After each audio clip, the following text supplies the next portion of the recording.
sy'n groew a gloew a glân, a balm yn addwynder a chleinder ei chan, o corbwll fel drych i ddawns cangair coed cnau, o bryd fel peladrau mewn gwydrau yn gloi, a'i thonau gan lamu yn canu yn cor, y mae Aberteifi ger Miri y môr.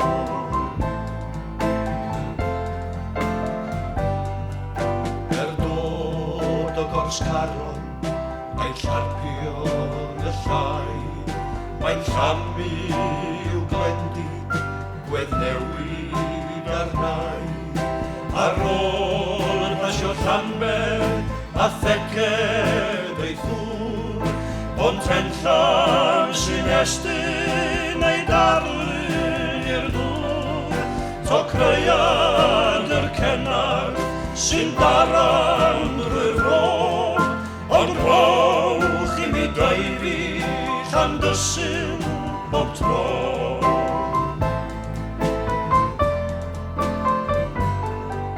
Mae llif yn ongliog,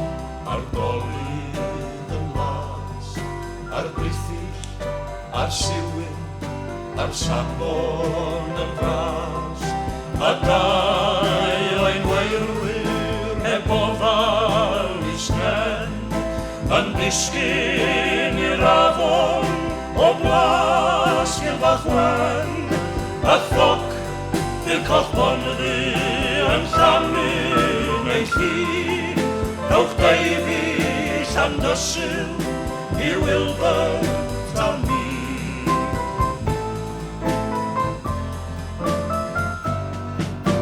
Ar was o flaen llunni, caiff siwyn yn sai, a'r sel yn rhoi tro uwch law gro tan y graig, sawl sambon a fachwyd,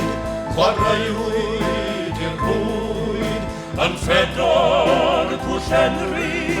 a'r llifraidd yn llwyd, a sawl brithu lleon, yn ffistion rhydd ffôl,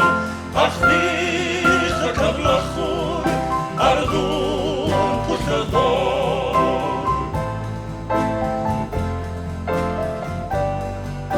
O'r bore trathurion, hyd huno'r brynhawn, crwydrason ein deuwedd, un died, un dawn, pysgota tan Fangoed a Glasgoed y Glyn,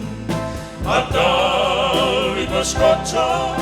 ar nos ar y bryn, a ffas o cyfrina, cyfeillach a fi, a'r bilpid o Greigan, a'r dorlan Pwll Du.